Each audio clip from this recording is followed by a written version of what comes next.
Livre de la Genèse, chapitre 22.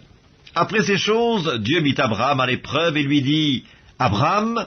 Et il répondit, « Me voici. » Dieu dit, « Prends ton fils, ton unique, celui que tu aimes, Isaac, va-t'en au pays de Morija, et là offre-le en holocauste sur l'une des montagnes que je te dirai. » Abraham se leva de bon matin, sella son âne et prit avec lui 2 serviteurs et son fils Isaac. Il fendit du bois pour l'holocauste et partit pour aller au lieu que Dieu lui avait dit.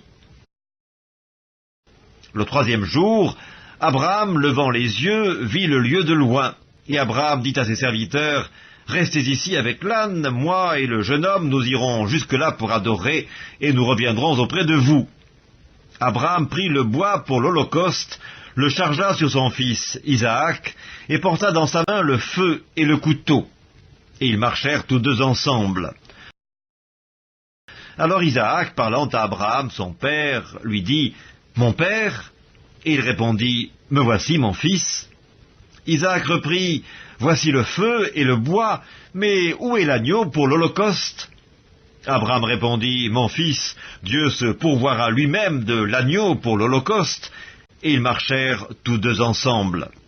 Lorsqu'ils furent arrivés au lieu que Dieu lui avait dit, Abraham y éleva un autel et rangea le bois. Il lia son fils Isaac et le mit sur l'autel par-dessus le bois. Puis Abraham étendit la main et prit le couteau pour égorger son fils. Alors l'ange de l'Éternel l'appela des cieux et dit, « Abraham, Abraham !»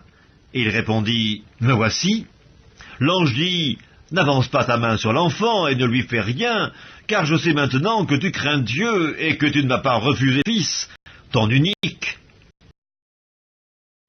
Abraham leva les yeux et vit derrière lui un bélier retenu dans un buisson par les cornes. Et Abraham alla prendre le bélier et l'offrit en holocauste à la place de son fils. Abraham donna à ce lieu le nom de Jéhovah-Jireh. C'est pourquoi l'on dit aujourd'hui, à la montagne de l'Éternel, il sera pourvu. L'ange de l'Éternel appela une seconde fois Abraham des cieux et dit, « Je le jure par moi-même, parole de l'Éternel, parce que tu as fait cela et que tu n'as pas refusé ton fils, ton unique, je te bénirai et je multiplierai ta postérité comme les étoiles du ciel et comme le sable qui est sur le bord de la mer. Et ta postérité possédera la porte de ses ennemis. Toutes les nations de la terre seront bénies en ta postérité, parce que tu as obéi à ma voix. » Abraham étant retourné vers ses serviteurs, ils se levèrent et s'en allèrent ensemble à Beersheba, car Abraham demeurait à Beersheba. Après ces choses, on fit à Abraham un rapport en disant, « Voici, Milca a aussi enfanté des fils à Nachor ton frère, Uts son premier-né, Buz son frère, Kemuel, père d'Aram, Kesed, Azo, Pildash, Gilaph et Bethuel. Bethuel a engendré Rebecca. Ce sont là les 8 fils que Milca a enfantés à Nachor, frère d'Abraham. Sa concubine nommée Reuma a aussi enfanté Tébach, Gaham, Tash et Maaka.